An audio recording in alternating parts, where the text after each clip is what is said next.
खबर है कि मुगल साम्राज्य के कुछ चैप्टर्स एनसीईआरटी के 12वीं के इतिहास के पाठ्यक्रम से हटाए गए हैं। जब आप इस खबर को पढ़ें तो इस खबर के साथ साथ ये कितनी इंपॉर्टेंट है इसे आप समझ लीजिए। National council for education research and training जो सीबीएसई की बुक डिजाइन करती है, इंडियन हिस्ट्री और इंडियन सोसाइटी में जीएस पेपर 1 के अंदर यूपीएससी के लिए यह महत्वपूर्ण जानकारी है। लेकिन यहां पर हम आगे बढ़े तो बहुत बड़ा प्रश्न जो कि एक बार में ही यूपीएससी, स्टेट पीसीएस एंड जिन भी एग्जाम्स में इंटरव्यू दिया जाता है वहां पर यह प्रश्न बहुत अच्छे से पूछा जाएगा। यदि किसी मेरे भाई का इन दिनों इंटरव्यू है तो वो पूरी तरह इस विषय पर तैयारी करके जाए, क्योंकि इंटरव्यू पैनल सवाल इस बारे में पूछ सकता है। क्या यूपीएससी में तो सवाल क्या पूछा जा सकता है? असल में तीनों ही जगह एक ही प्रकार का प्रश्न पूछा जाएगा। डिफेंस में अक्सर, मतलब डिफेंस के जो सीडीएस के या एसएसबी के जो इंटरव्यू होते हैं उसके अंदर पूछे जाते हैं। क्या, सुनिए, क्या इतिहास से छेड़छाड़ उचित है? छेड़छाड़, और बस आपको इसी फेरे में, क्या छेड़छाड़ इतिहास से, अब आपको इसी फेरे में फंसा दिया जाता है। आपको लगता है आप अपने सेंटिमेंट्स के बारे में कुछ बोलिए। कौन सा? इतिहास क्या छेड़छाड़ उचित है? अब भाई साहब आपके सेंटिमेंट जानने की कोशिश कर रहा होता है इंटरव्यूअर बैठकर कि ये अब पिघलेगा। क्यों? क्योंकि जब आपसे उचित और अनुचित पूछ लिया जाता है तो ऐसा लगता है कि आपसे कहा जा रहा है एक पक्ष तो आपको लेना ही है। आंसर राइटिंग में और इंटरव्यू में दोनों ही जगह आप इस एक आंसर देने वाली बात से बच सकते हैं। जैसे आप चोर हैं, आप कहेंगे नहीं है। आप ज्यादा मोटे हैं, आप आंसर करेंगे हां या ना, क्योंकि दोनों ही चीज में आप फंसेंगे। आप कहेंगे आप ज्यादा मोटे हैं, आप कहेंगे हां तो यार मैं इतना मोटा भी नहीं हूं। आप कहेंगे ना यार मैं इतना पतला भी नहीं हूं। समझ रहे? ये बिल्कुल वैसे ही हो गई। क्या आप 2 थप्पड़ खाएंगे? बोले नहीं। क्या आप 2 से 1 कम थप्पड़ खाएंगे? मर गए।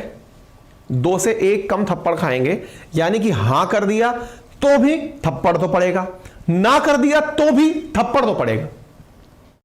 क्या आप 2 से 1 कम थप्पड़ खाएंगे? इसका मतलब आपने कहा नहीं, तो इसका मतलब मैं तो ये निकालूंगा इसको 2 की 2 थप्पड़ दो। क्या आप 2 से 1 कम थप्पड़ खाएंगे? हां, ले 1 तो खाई ले। दोनों ही तरफ से मर गए ना। तो ऐसे प्रश्नों में जहां पर इस प्रकार का डायलेमा आता हो वहां पर इंटरव्यूअर आपको अटकाने की कोशिश करता है, परीक्षा आपको उलझाने की कोशिश करती है। ऐसी जगह पर आप अपने आप को संभालें और इंटरव्यू में या फिर आंसर राइटिंग में भावनाओं के साथ ना बहें, क्योंकि दोनों ही जगह प्लस और माइनस उपलब्ध हैं। अगर आपसे पूछा जाए क्या इतिहास के साथ छेड़छाड़ उचित है, यहां पर आपने कह दिया हां तो मर गए, क्योंकि इसमें कुछ ऐसी चीजें भी हो जाएंगी जो कि सही नहीं है। आपने कह दिया नहीं तो इसमें कुछ ऐसी चीजें भी हो जाएंगी जो करनी चाहिए थी। ऐसी स्थिति का आंसर एक लाइन में नहीं हो सकता। इनका आंसर हमेशा एक्सप्लेनेटरी होगा। कोई बहुत ज्यादा प्रेशराइज अगर आपको करके पूछे यस और नो में जवाब दो, तो आप कहना कि सर मैं इस सवाल को छोड़ना चाहता हूं, मैं इस सवाल पर एक लाइन में आंसर देने लायक नहीं हूं, क्योंकि मेरी जानकारी के अनुसार इस सवाल का आंसर परफेक्टली यस और परफेक्टली नो नहीं हो सकता। इसका आंसर पार्शियली यस और पार्शियली नो हो सकता है, क्योंकि मुझे इस आंसर में कुछ तथ्य आपके साथ और ऐड करने हैं। बोले सर ये तो इंटरव्यू की बात हो गई, लेकिन आंसर राइटिंग में क्या करें? आंसर राइटिंग में भी जब आप आंसर दें तो इस घटना को इस प्रकार से लें कि वर्तमान परिप्रेक्ष्य में यह देखा गया है कि इतिहास की पुस्तकों से छेड़छाड़ करके मुगल्स के चैप्टर हटा दिए गए हैं। अब यह तो हो गया आपका करंट अपडेट। अब आपकी राय पूछी गई है कि उचित है अथवा अनुचित है, तो पहले आप फायदे गिनाएं या फिर पहले नुकसान गिना दीजिए और उसके बाद में फिर आप फायदे गिना दीजिए। दोनों प्रकार की चीजें आपको एक ही आंसर में लिखनी होंगी और जो निष्कर्ष आपको देना होगा वो सरकारों की नीतियों के अनुरूप, जो कि चल रहा है उसके अनुरूप देना होता है। आप किसी राजनीतिक पार्टी से नहीं हैं, आप एक विद्यार्थी हैं, आपका स्टैंड आपको राजनेताओं की तरह नहीं लेना होता है। आप अपने आप को तार्किक बनाएं। विद्यार्थी वर्ग से मेरी गुजारिश है, यदि कोई आंसर राइटिंग में आप उतर रहे हैं तो आप यह ना समझें कि आप स्पोक पर्सन है किसी पार्टी के। आपको यह समझना है कि आपको उसमें अच्छाइयां भी गिनानी है, आपको उसमें कमियां भी गिनानी है, और गिनाकर अंत में जो कंक्लूजन लिखना है उसमें बोलना है। क्या बोलना है? अपनी राय को उस बात से मर्ज करते हुए जो कि पॉलिसी का हिस्सा है।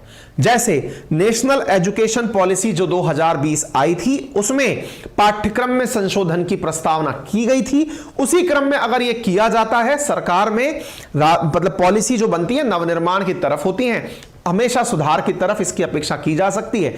धन्यवाद कहकर आप निकल सकते हैं, क्योंकि जो एग्जामिनर है ना, उसको आपसे ज्यादा हर चीज पता है और वो आपकी इसी भावना को जांचना चाहता है, ये राजनेता बन के आया है या छात्र बन के आया है। आज हो ये गया है कि जितना भी ज्ञान लेने वाले लोग हैं वो ज्ञान को दो भागों में बांटकर पहले ही लेते हैं, प्रो गवर्नमेंट है या एंटी गवर्नमेंट है। आप ऐसा ना करें, ठीक है। चलिए बढ़ते हैं, इधर देखिए। NCERT modifies syllabus chapter on Mughal empire from class 12th history book removes. अब इस खबर को जान लीजिए, why NCERT remove chapter on Mughal from history syllabus. Explanation भी आया है। क्लास 12th की किताब से कुछ बच्चे कहेंगे चलो अच्छा हुआ एक आध चैप्टर कम हुआ। देखिए, पहले तो खबर जान लेते हैं, फिर अपनी राय भी इस पर जान लेंगे, ठीक है। 10वीं और 11वीं की किताबों में भी कुछ चैप्टर्स में बदलाव हुआ है, जैसे the themes in world history, themes in Indian history part 3 और स्वतंत्र भारत में राजनीति। इन किताबों के अंदर परिवर्तन किया गया है। परिवर्तन में क्या किया, किसने किया है? तो national council of education research and training ने 12वीं कक्षा के इतिहास, नागरिक शास्त्र और हिंदी में सिलेबस में कुछ बदलाव किए हैं। मुगल साम्राज्य से जुड़ा चैप्टर हटाया गया है और हिंदी की बुक से कुछ कविताएं और पैराग्राफ हटाने का भी निर्णय लिया गया है। आप सबसे गुजारिश है, जितनी बड़ी मात्रा में आप उपलब्ध हैं, इतना सा तो कष्ट आप कर सकते हैं हमारे साथ। हम आपसे अपेक्षा कर सकते हैं कि आप वीडियो में प्रेजेंस जितने हैं वो लोग लाइक का बटन दबा दें, और जो अब तक सब्सक्राइब नहीं किए, इतनी देर से हमें सुन चुके हैं, कृपया करके वो सब्सक्राइब का बटन दिया हुआ है उसे क्लिक कर दें, ताकि आपको ऐसी जानकारियां जब जब मिले वो आप तक पहुंचाने में हमें सुविधा रहे, ठीक है। आइए, क्या है एनसीईआरटी के नए बदलाव? अपडेटेड सिलेबस के मुताबिक theme of Indian history part 2, Indian history part 2 से मुगल दरबार 16वीं और 17वीं शताब्दी और शासकों व उनके इतिहास से संबंधित अध्यायों को हटाया गया है। सिविक्स यानी नागरिक शास्त्र की किताब से अमेरिका के वर्चस्व की मतलब वर्ल्ड की पॉलिटिक्स में क्या योगदान है उसको हटाया गया है, और द कोल्ड वॉर एरा इसको हटाया गया है। यूएस हेजिमोनी यानी अमेरिकी वर्चस्व हम चर्चा करते हैं ना, वो चैप्टर नागरिक शास्त्र से हटाया गया है। इसके अलावा स्वतंत्र भारत में राजनीति की किताबों से, इंडिया इंडिपेंडेंस की पॉलिटिक्स से जन आंदोलन का उदय और एक दल के प्रभुत्व का दौर हटा दिया गया है। जन आंदोलन का उदय और एक दल के प्रभुत्व का दौर, एक दल बोले तो कांग्रेस का, और दूसरा जन आंदोलन का उदय, इन चैप्टर्स को हटा दिया गया है। इनमें कांग्रेस के प्रभुत्व की प्रकृति, socialist communist party, communist party of India, भारतीय जनसंघ आदि को पढ़ाया जाता था, हटा दिया है। एक बार के लिए इस बात का विश्लेषण यही कर लेते हैं, क्योंकि जो जो चैप्टर और भी किताबों में जो चैप्टर हटाए वो देख लीजिए।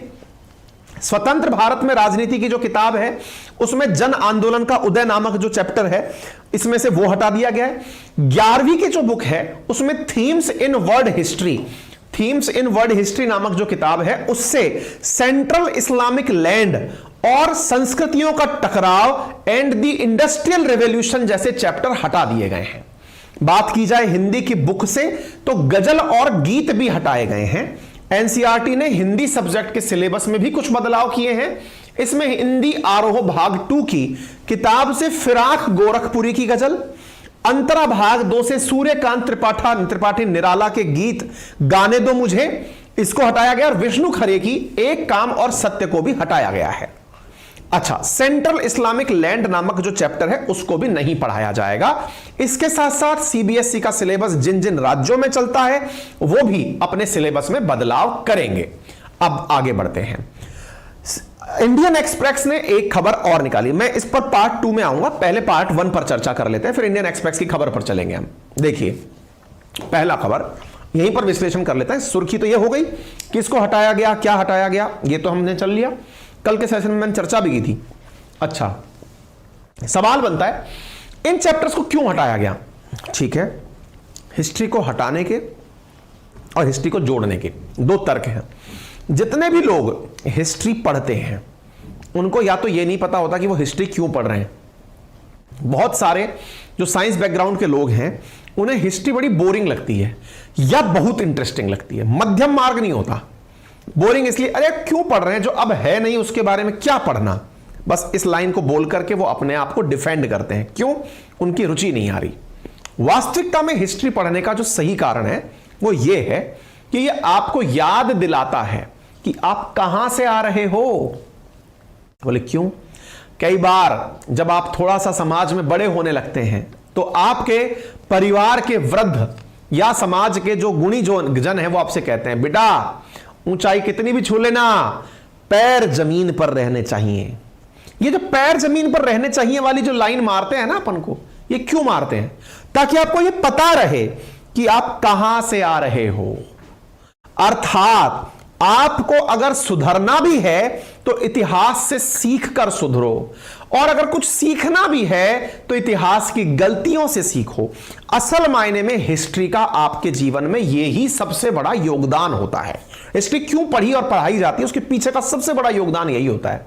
अदरवाइज इंसान को यह पता ही ना चले कि मेरी सांस्कृतिक विरासत कितनी समृद्ध है, या मैं इस देश में हूं इसका इतिहास कितना महान है।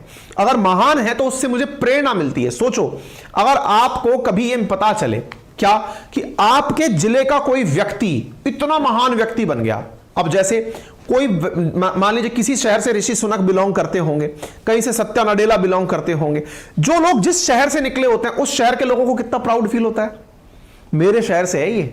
आपको ऐसा लगता है जब उसका भला हो गया तो मेरा भी होगा।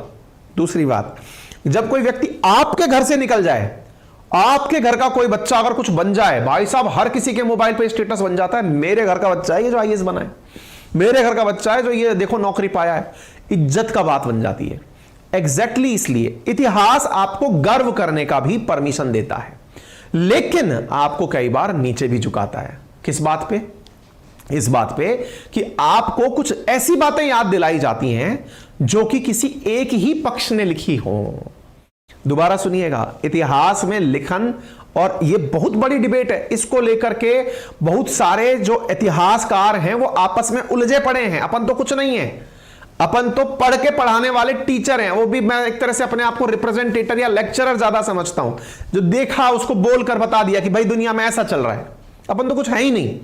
लेकिन जिन्होंने रच बच करके केवल उस सब्जेक्ट पर इतना ज्ञान अर्जित किया, जो इतिहासविद हैं, वो भी इस बात को लेकर बटे हुए होते हैं। किस बात को लेकर? कि इतिहास के साथ छेड़छाड़ उचित है अथवा अनुचित। अगर आपको कोई हिस्ट्री का प्रोफेसर मिल जाए और आप उनसे पूछें कि प्रोफेसर महोदय हिस्ट्री के साथ छेड़छाड़ सही है या गलत है, तो आपको दो प्रकार के जवाब मिल सकते हैं। वो भी आपको सही या गलत में जवाब नहीं देंगे। वो जैसे बोलेंगे सही है तुरंत वो अपना पक्ष रखेंगे, गलत है जैसे ही पक्ष बोलेंगे गलत है तुरंत फिर वो अपना पक्ष रखेंगे। तो पक्ष क्या होते हैं अब आप वो जान लीजिए। जो लोग ये कहते हैं कि सही है, उनके पीछे का पक्ष जानिए। ये दोबारा सुन लीजिएगा भाई, ये जो भी बातें मैं बोल रहा हूं ये बातें मेरी नहीं है, ये हिस्टोरियंस की बातें हैं, हिस्ट्री शीटर्स की नहीं। हिस्ट्री शीटर अपराधी होते हैं, हिस्टोरियन इतिहासकार, ठीक है, ये उनकी बातें हैं। क्या है इधर देखिए, जो लोग बोलते हैं इतिहास के साथ छेड़छाड़ उचित है, उनका तर्क होता है, क्या तर्क होता है?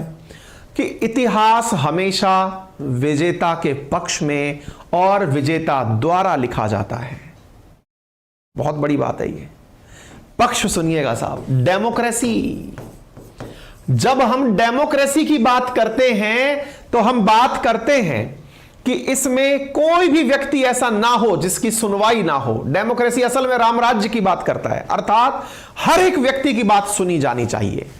चाहे वो मेजॉरिटी में है चाहे वो माइनॉरिटी में है। लेकिन आज तक इतिहास अगर आपने उठाकर देखा है तो इतिहास में जो सबसे बड़ी बात मानी और लिखी जाती है वो क्या है कि इतिहास हमेशा विजेता का होता है। अब आप में से बहुत सारे लोग इस बात को नहीं समझेंगे, इसीलिए मैं आपको एक उदाहरण देता हूं जो कि आज से रिलेटेड है, यानी कंटेम्परेरी है। चलिए बताइए, जो आप में से तमाम साथी मेरे यहां बैठे हुए हैं जो शायद अभी किसी प्रतियोगी परीक्षा की तैयारी में हैं और नहीं भी हैं तो उन्होंने कभी पास किया होगा, किसका इंटरव्यू लिया जाता है? फेलियर का या जो एग्जाम में क्रैक करके पास हो जाता है उसका? विचार करिए। इंटरव्यू की जब बात आती है तो इंटरव्यू किसका लिया जाता है?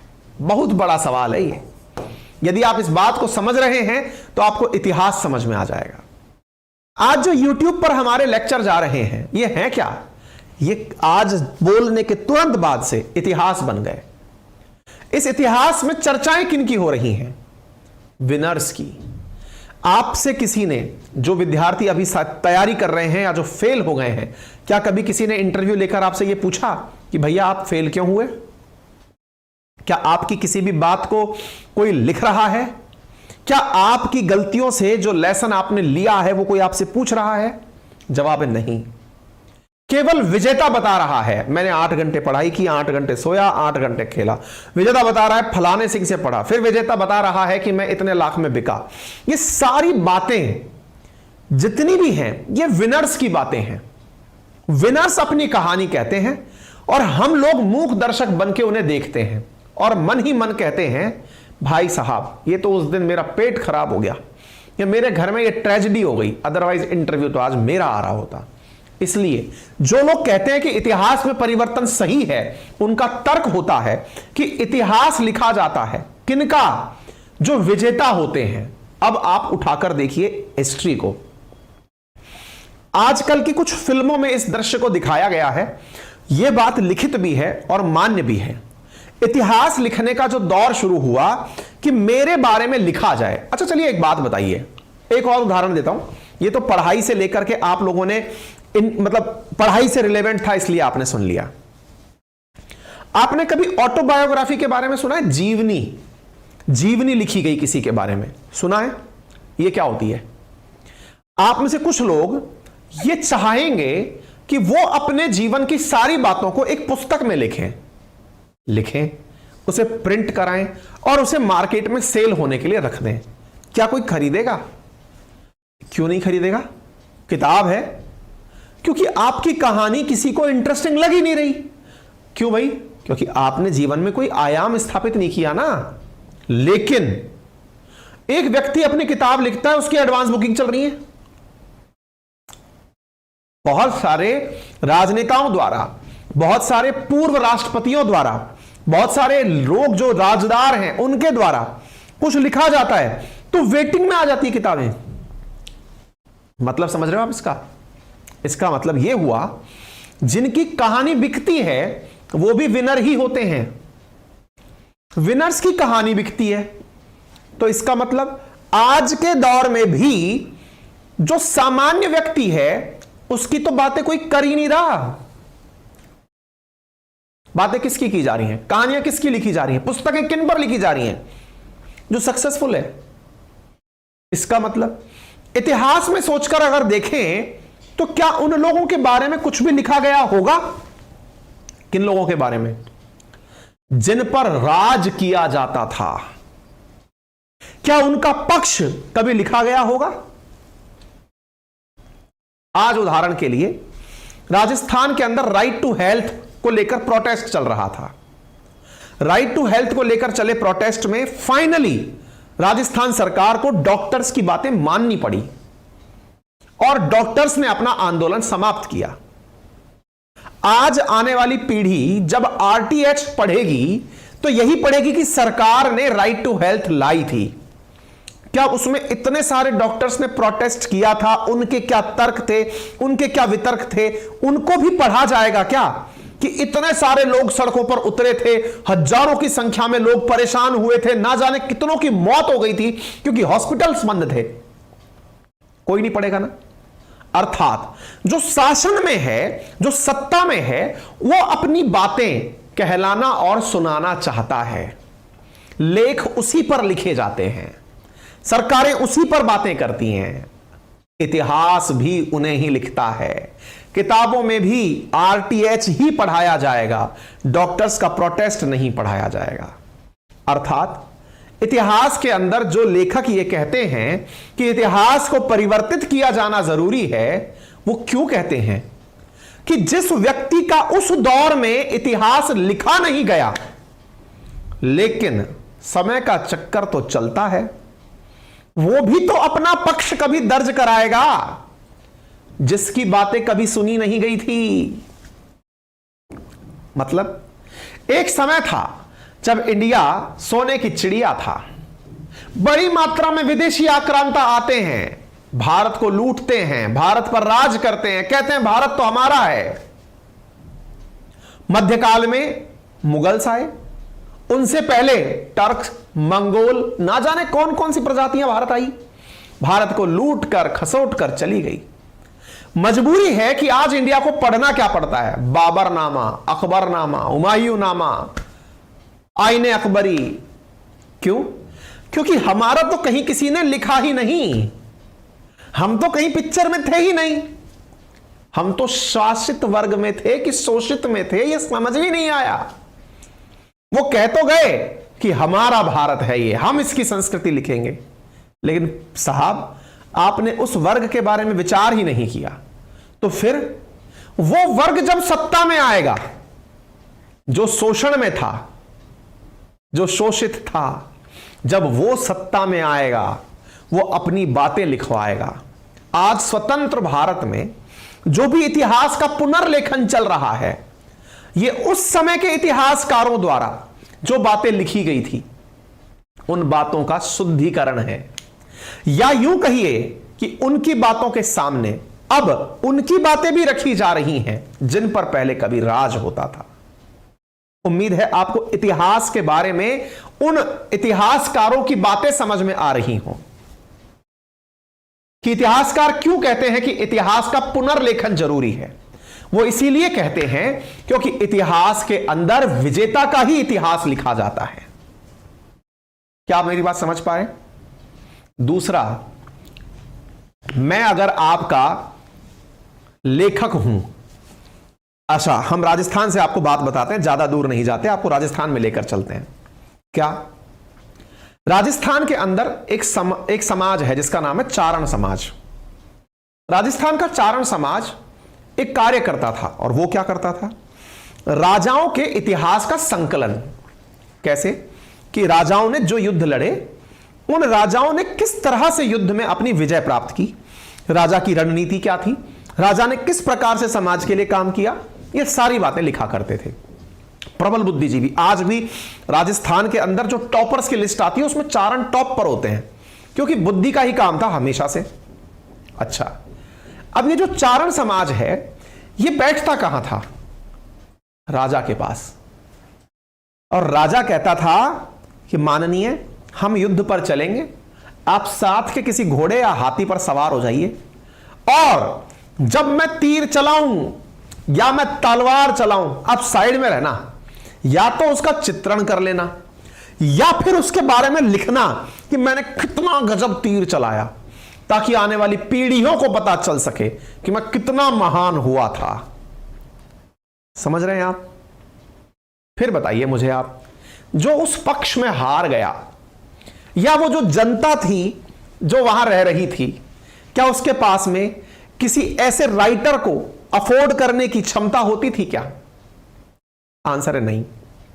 मतलब अगेन, लेखक जिसका वो जो जिसके एक तरह से समझिए कि जिसके क्षेत्र अधिकार में है, उसके प्रभाव में भी रहता है, और प्रभाव के तहत वो चीजें लिखता है, और प्रभाव में लिखा गया जो इतिहास होता है उसके अंदर परिवर्तन की मांग की जाती है कि साहब इसको बदलिए, क्योंकि आज वो वर्ग भी ऊपर उठकर आ गया है जो अपना इतिहास बताना चाहता है, लेकिन किसी ने नहीं लिखा था। तभी तो भारत के आज की वर्तमान में क्या हो रहा है, जो अनसंग हीरो हैं 75वें आजादी के अमृत महोत्सव पर भारत सरकार द्वारा रेलवे स्टेशनों पर, एयरपोर्ट्स पर, मेट्रोज में ऐसे ऐसे भारत के स्वतंत्रता सेनानियों की कहानियां चला चलाकर सुनाई जा रही हैं कि भाई इतिहास में भारत की आजादी में बहुत सारे लोगों का योगदान था, लेकिन उनके पास में कोई लेखक नहीं था। वो कहानियां भी आज निकल कर आ रही हैं और उन कहानियों को बोलकर, सुनाकर लोगों को बताया जा रहा है। हमें कई बार ऐसा लगता है कि आजादी कुछ चुनिंदा लोग जिन्हें भारत के इतिहास में हमने पढ़ लिया, इनके कारण ही आई थी। वास्तविकता में आजादी में, आज एक बात बताइए, जब भी कोई बहुत बड़ा आंदोलन होता है, क्या उसका लीडर ही आंदोलन करता है या उस लीडर के साथ में और भी छोटे छोटे छोटे लीडर होते हैं? लाखों की संख्या में लोग होते हैं, उन लोगों के अपने पॉइंट और मसले होते हैं। लीडर तो भीड़ का चेहरा होता है ना। उनके बारे में अब इतिहास में संशोधन किया जा रहा है। यह तर्क हुआ जो इतिहास में संशोधन करवाना चाहते हैं। अब सवाल बनता है, जो संशोधन नहीं करवाना चाहते उनका क्या तर्क होता है? उनका तर्क यह होता है, अब आपको यह बातें सुनकर के ऐसा लिखा होगा कि यार इसका मतलब तो बहुत अच्छा हुआ, इतिहास में संशोधन बहुत जरूरी है, सबकी बातें लिखी होनी चाहिए। बहुत सही। अब बात आती है जो पक्ष के विपक्ष में बात करते हैं कि नहीं, इतिहास में संशोधन नहीं होना चाहिए, तो वो लोग क्या बात बोलते हैं फिर? वो बोलते हैं कि इतिहास में संशोधन इसलिए नहीं होना चाहिए। किस लिए? क्योंकि जनाब उस समय का कोई भी व्यक्ति अब जीवित नहीं है। अब वो सुनी सुनाई कहानियां हैं, फेरी टेल्स हैं।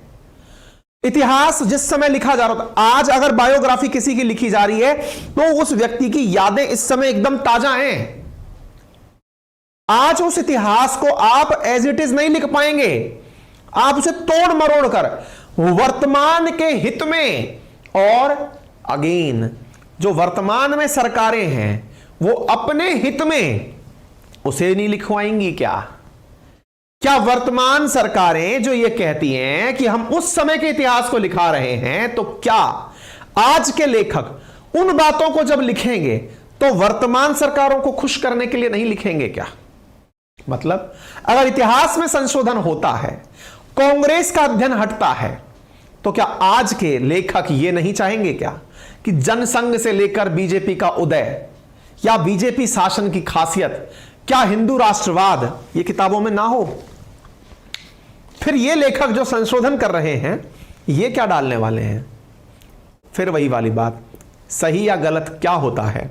आंसर केवल इतना है, चीजें सभी सही होती हैं या सभी गलत होती हैं, बस फर्क इतना है वो उनका सही और वो आपका सही। गंभीर बात है ये। बातें सभी सही और सभी सही, सभी गलत होती हैं। फर्क सिर्फ इतना है, कुछ बातें उनकी सही और कुछ बातें हमारी सही होती हैं। क्योंकि उनका सही सही है या आपका सही सही है, उनका सही गलत है या आपका सही गलत है, ये तो दुनिया जानती है।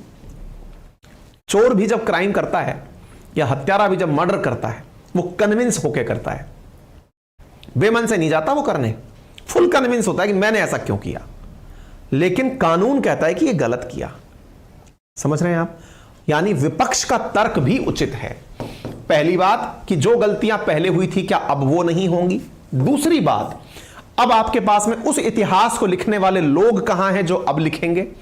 तीसरी बड़ी बात, अगर आपने इतिहास में ही परिवर्तन कर दिया तो आज की युवा पीढ़ी को यह पता कैसे चलेगा कि उनके साथ क्या हुआ था? ये तो वही वाली बात हो गई कि मैं आपको अमीर का बनाना चाहता हूं, मैं आपको याद ही ना दिलाऊं कि आपके दिन कितने गर्दिश के थे, मैं आपको यही याद ना दिलाऊं कि आपके ऊपर कितने आक्रांताओं ने आक्रमण किए थे। यदि ऐसी ही हरकत करोगे तो भविष्य में फिर गुलाम हो जाओगे। क्या आप मेरी बात समझ पा रहे हैं? कहने का अर्थ यह है कि इतिहास इतिहास है, अब उसमें संशोधन करना। और अब आप कहेंगे कंक्लूजन क्या है? कंक्लूजन हम यही लिखते समय हम लिखेंगे कि सरकारें जब अपना कार्य अंजाम देती हैं तो वो प्रॉपर तरीके से समितियों के निर्णय के आधार पर करती हैं। वर्तमान में जितने भी निर्णय लिए गए, अगर एनसीईआरटी ने लिए हैं तो वो उन्हें फलानी फलानी समिति की रिकमेंडेशन पर लिया होगा। खत्म बात। समझ गए? उम्मीद है कि आप लोग थोड़ा तार्किक आधार पर इस बात को समझे हों। अब मैं ये तो नहीं कहता कि आप मेरे तर्कों से कन्विंस हुए हो, आपके भी अपने तर्क हो सकते हैं, लेकिन आप उन तर्कों में इनको शब्दों को वैल्यू दें, ये मैं आपसे उम्मीद करता हूं। एक चीज और निकल के आई है, इंडियन एक्सप्रेस ने कल एक खबर छापी और उसने लिखा कि इन किताबों में एक काम और हुआ है। क्या हुआ है? इन किताबों में गांधी जी के ऊपर एक पैराग्राफ लिखा हुआ था, उसमें परिवर्तन हुआ है। क्या परिवर्तन हुआ है? जिसकी चर्चा कहीं नहीं हो रही थी, बोले वो काम भी हुआ है। क्या? गांधी जी का एक्शन जो था उसके ऊपर चर्चा हुई कि extremist in both the community blame him for their condition, he was particularly disliked by those who wanted Hindus to take revenge और who wanted India to become a country for the Hindus. इसमें कुछ इस प्रकार की बातें हैं कि गांधी जी ने, मतलब इस तरह से, मतलब एक तरह से ऐसे समझिए कि गांधी जी की जब हत्या हुई थी, या गांधी जी के बारे में कहा गया कि गांधी जी उनको पसंद नहीं करते थे जो हिंदू राष्ट्र की बात करते थे। ऐसी स्थिति के अंदर, ठीक है, तो ऐसी स्थिति के अंदर क्या होता था, भाई साहब नीतीश कुमार जी इतना पैसा कहां से ला रहे हो भैया, है मत भैया, इतना सुपर थैंक्स लेने की हमें मतलब आदत नहीं है, क्या करेंगे इतने पैसे का। हाँ जी, तो कहने का कुल मिलाकर मतलब क्या है, गांधी जी के बारे में जो बातें यहां पे लिखी गई हैं, they accused Gandhi ji of acting in the interest of Muslims and Pakistan. Gandhi ji thought that these peoples were misguided, he was convinced that any attempt to make India into a country only for Hindu would destroy India. His steadfast pursuit of Hindu-Muslim unity provoked Hindu extremists so much that they made several attempts to assassinate Gandhi. Gandhi ji को मारने के पीछे का जो विचार है वो यहां लिखा गया है। गांधी जी को क्यों मारा गया? क्योंकि गांधी जी नहीं चाहते थे कि हिंदू राष्ट्र बने, क्योंकि गांधी जी मानते थे कि जब हिंदू राष्ट्र भारत बनेगा तो ऐसी स्थिति में भारत खत्म हो जाएगा। यानी ये स्थिति, ये जो बयान था या फिर इनका जो विचार था, ये उन लोगों को पसंद नहीं था जो हिंदू राष्ट्र चाहते थे। इस कारण से गांधी जी को मारने का कई बार प्रयास हुआ। इस वाली पंक्ति को यहां से हटा दिया गया है। Despite this, he refused to accept an armed protection. हालांकि उन्होंने आर्म प्रोटेक्शन नहीं लिया और continue to meet everyone during his prayer. और इसमें किताब में लिखा गया था कि उन्होंने अपने साथ में किसी प्रकार की सुरक्षा नहीं ली और वो पूरी तरह से ऐसे ही बिना उसके घूमते रहे। इसी कारण से 30 जनवरी 1948 को एक ऐसे ही एक्सट्रीमिस्ट जिसका नाम नाथूराम गॉडसे था, वो चलकर गांधी जी के पास आया इवनिंग की प्रेयर के समय और उसने बुलेट दाग दी, जिससे गांधी जी तुरंत मर गए। Thus ended life long struggle for truth, not violence and justice tolerance. Gandhiji's death had an almost magical effect on the communal situation in the country. Partition related anger and violence suddenly subsided. The government of India cracked down on organizations that were spreading communal hatred. Organizations like the RSS were banned for some time. Communal politics began to lose its appeal. Gandhi ji की हत्या से फिर क्या हुआ? गांधी जी की हत्या से भाई साहब अब 440 रुपए भेजे हैं आयुष्मान ने। You are amazing. भाई मैं अमेजिंग नहीं हूं, कंटेंट अमेजिंग है, मैं तो जानकारी दे रहा हूं, मैं केवल एक स्पीकर हूं मात्र आपके सामने, नथिंग एल्स। हाँ जी, इधर देखें गांधी जी के डेथ के बारे में इसमें क्या कहा गया है कि इस बुक में गांधी जी के ऊपर जो किताब एनसीईआरटी में लिखी गई थी वो लाइन हटा दी गई है। वो क्यों हटा दी गई है? क्योंकि इसमें लिखा यह गया था कि तत्कालीन सरकार ने गांधी जी की हत्या होने के बाद में उन ऑर्गेनाइजेशंस पर तत्काल प्रभाव से एक्शन किया या कार्यवाही की जिन कार्यवाहियों ने की जो कि कम्युनल वायलेंस फैलाने का काम कर रही थी या लोगों में हेट्रेट फैलाने का, नफरत फैलाने का काम कर रही थी। तत्कालीन सरकार ने आरएसएस को बैन किया, यह यहां लिखा हुआ है। इस वजह से इस लाइन को ही गायब कर दिया गया है, इस पेज को ही गायब कर दिया गया है, ऐसा इंडियन एक्सप्रेस ने लिखा है। NCERT text book Hindu extremist disliking for Mahatma Gandhi, RSS ban after assassination, ये जानकारी यहां पर मेंशन की गई है। ठीक है, NCERT drop references to Gujarat riots, Gandhi Hindu Muslim unity, RSS ban from textbook. यही कारण है कि कांग्रेस की तरफ से लिखा गया है NCERT text book effaced Gandhiji's pursuit of Hindu-Muslim unity, banning of RSS, all references to Gujarat riots, protest that turned into social movement in contemporary India, consistent with Modiji's Bharat modern Indian history should start from 2014. तो एक तरह से इस पर एक राजनीतिक टिप्पणी भी आई कि इन्होंने वो सारी बातें इसमें से हटा दी हैं, जो कि अब आपके दिमाग में एक सवाल बनेगा, किताब में आफ्टर ऑल डाल करके क्या फायदा क्या होता है, किताबों में डाला क्यों जाता है? मतलब एक बहुत बड़ा सवाल तो यह भी मन में बनता है, सिर्फ डालते क्यों हैं? मतलब सारी बातें सही हैं, मतलब कई लोग तो इसी चीज में अटक रहे होंगे, हिस्ट्री में संशोधन करें कि नहीं करें, किताबों में ये चीज डालें कि नहीं डालें। मेरा सवाल तो ये है सर, डालते ही क्यों हैं? किताबों के साथ छेड़छाड़ होती ही क्यों है? बहुत बड़ा कारण है, और इसका पक्षधर मैं भी हूं। किस बात का? संशोधन का या इसका? नहीं, किताबों का मन मस्तिष्क पर क्या प्रभाव पड़ता है। मेरे प्यारे साथियों, आज भारत के जितने भी शिक्षा जगत में बच्चे पढ़ रहे हैं, उनमें भारत की संस्कृति के प्रति जो सम्मान का भाव है, अपनी कल्चर के प्रति जो उनके अंदर मतलब कॉन्फिडेंस होना चाहिए, वो ना होने का जो भाव है, वो क्यों है? क्योंकि हमारी शिक्षा पद्धति में लेके किंडरगार्टन से चाहे आप आईएएस बन जाइए, चाहे आप जो बन जाएं, भारत की संस्कृति का अध्ययन ही नहीं कराया जाता कहीं। जो आपको पेरेंट्स सिखाते हैं ना कि बेटा सुबह जगो तो बड़ों के पैर छुओ, धरती मां को प्रणाम करो, सूर्य को देखो तो प्रणाम करो, बड़ों का सम्मान करो, छोटों को प्यार दो, है ना, ये सब बातें हमको किताबों में सिखाई नहीं जा रही है कहीं। सिखाने के नाम पर क्या होता है, वो स्कूल की प्रेयर में टीचर आता है, बोल के चला जाता है। हम लोगों के दिमाग में वो बात कब छपेगी? मेरा एक लेक्चर क्या प्रभाव डाल देगा क्या आपके? नहीं। जब वो बार बार आप याद करेंगे। याद कब करता है इंसान? जब एग्जाम आता है। एग्जाम में क्या पूछा जाता है? कभी भी आपसे ये बात तो नहीं पूछी जाती बड़ों का सम्मान करना चाहिए कि नहीं? वो आपका मेरिट बनाने वाला है ही नहीं। मेरिट में लाने वाली चीज क्या है? मुगल्स ने क्या किया था बताइए? उन्होंने ये 4 महल बनाए थे। इस वजह से क्या होता है, इंसान के दिमाग के पटल पर ये छप जाता है। आप में से कुछ लोग कहते हैं ना, मुझे बचपन का सब याद है, बचपन में पढ़ी थी यार ये चीज, याद है। याद नहीं है, वो याद कराई गई है आपको। एग्जाम का प्रेशर दे दे के आपके दिमाग में जिसमें कोई कंटेंट नहीं था। आज एक बच्चा जो कि एजुकेशन सिस्टम में एंट्री करता है, यदि आप उसको रामायण, महाभारत, वेदों का ज्ञान, संस्कार, गीता, ये सब पढ़ाने लगेंगे, तो उसके दिमाग में जाने लगेगा ना कि मेरी कल्चर भी कुछ है, मेरी वैदिक रीति रिवाज भी कुछ हैं, मेरे समाज में कुछ अच्छाइयां हैं, मेरे समाज में कुछ बुराइयां हैं। अगर वाकई में, हालांकि मेरे जैसे लोगों की तो सुनवाई कहां होती है, लेकिन आप जैसे 2-5 लोग मुझे सुन लें और पूछें कि सर आपकी राय क्या है, तो भाई साहब मेरी राय तो सच मायने में यह है, हालांकि ये बहुत एक्सट्रीम बयान हो जाएगा, लेकिन हां बहुत से मुल्कों में यह चीज ट्राई की जा सकती है। हो सकता है भविष्य में एक दिन ऐसा आए। बच्चा जब पैदा हो ना, तो उसको रिलीजन, कास्ट, इन सब से फ्री कर दिया जाए और उसको ना सब अध्ययन कराया जाए। कौन सा वो रिलीजन लेगा 12th तक, उसको उसका ही, इसको थियोलॉजी बोलते हैं, मतलब विषयों का अध्ययन, धर्मों का अध्ययन कर ले भाई। उसका एक चैप्टर ना हर साल, एक चैप्टर, ये धर्म चल रहा है भाई, ये धर्म चल रहा है भाई, ये धर्म चल रहा है, रिलीजियस प्रैक्टिसेस देख ले। 12th के बाद चूज करना कि तू हिंदू बनेगा, कि तू मुस्लिम बनेगा, कि तू कोई धर्म ही फॉलो नहीं करेगा, कि तू ईसाई बनेगा, कि तू सिख बनेगा, जो बनना है बनी यार, तू 12th के बाद डिसाइड कर लेना तेरे को जो बनना है। और हां, जिस तरह का तू प्रोफेशन चूज करेगा ना 12th के बाद, उससे तेरी कास्ट डिसाइड होगी।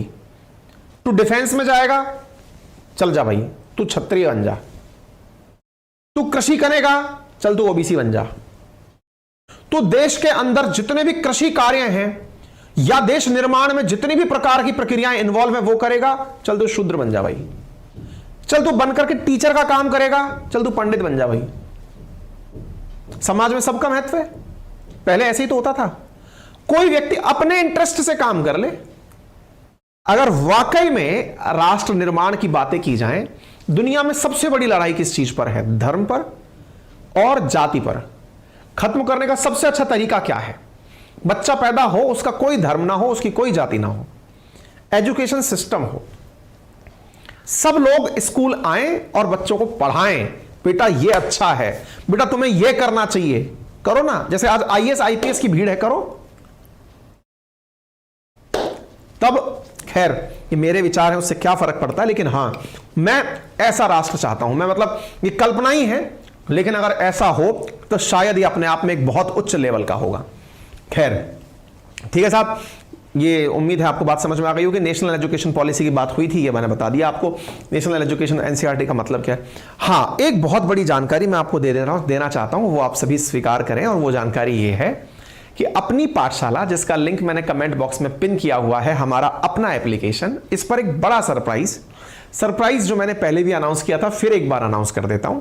यदि आप में से कोई भी साथी इस कोर्स को ज्वाइन करता है, तो ज्वाइन करने पर उन्हें जो मार्च में हमने वर्ल्ड ज्योग्राफी पढ़ाई थी, अब वो भी विजिबल हो जाएगी। इसके पीछे का बड़ा कारण यह है, हम करना तो नहीं चाह रहे थे, लेकिन बहुत से विद्यार्थियों ने कहा कि सर हमने मैपिंग तो ले ली, लेकिन हमारा, जब आप वो बोलते हो ना मैपिंग के अंदर पढ़ाते समय कि इस देश का इतना पीछे टाइम है, ये इस टाइम जोन पर है, यहां पर प्रेशर बेल्ट्स है, यहां सरगासो सी है, सरगासो सी में बर्मुडा ट्रायंगल क्यों बनता है, जहाज क्यों डूबते हैं, जब आप ये चीजें समझाते हो तो हमें लगता है कि काश हमें वो पता होता कि वर्ल्ड ज्योग्राफी में क्या था। इसलिए हमने उन सभी विद्यार्थियों के लिए जो आज मतलब हमारे साथ में इन दिनों वर्ल्ड मैपिंग में एनरोल हो रहे हैं, उन सभी विद्यार्थियों को मार्च में पढ़ाया जाने वाला वर्ल्ड ज्योग्राफी का कंटेंट भी विजिबल होगा। यदि आप चाहते हैं हमारे साथ जुड़कर पढ़ना तो अपनी पाठशाला पर पूरी ज्योग्राफी, पूरी पॉलिटी, पूरी इकोनॉमी और हिस्ट्री बहुत ही शानदार इसी तरह बोर्ड के थ्रू एक्सप्लेन करते हुए आपको उपलब्ध कराई जा रही है मात्र 1999 में, जो कि उपयोगी है UPSC, state PCS, SSC, railway, defence, उन सभी एग्जाम्स में। जैसे अभी जितना हमने वर्ल्ड ज्योग्राफी पढ़ाया था उसी में से मतलब बहुत सारे परीक्षाओं में बहुत सीधे सीधे प्रश्न निकल कर आ गए हैं। मैं ये वादा करता हूं कि यदि आपने ये साल भर का कोर्स, ड्यूरेशन का कोर्स पढ़ लिया, तैयार कर लिया, जिसकी मियाद लगभग 7 से 8 महीने होगी, तो यह मानकर चलिए कि आपको बहुत सारा मुनाफा होगा। परीक्षाओं में सीधे सीधे क्वेश्चंस और थॉट प्रोसेस एकदम उच्च लेवल की हो जाएगी। सीधा डिजिटल बोर्ड से पढ़ाई की जा रही है। पूरा कंटेंट आपको लिखित में पीपीटी, पीडीएफ के रूप में प्रोवाइड कराया जा रहा है। क्लास को कितनी भी बार देखने की आजादी है। आप वीडियो को मल्टीपल टाइम किसी भी स्पीड पर चला के सुन सकते हैं। ये क्लासेस पूरी तरह से इंटरेक्टिव हैं, लाइव क्लासेस हैं। इतने सारे सब्जेक्ट्स को आपको यहां पर इतनी कम कीमत पर पढ़ाया जा रहा है, तो फिर अपनी पाठशाला कहां से लें?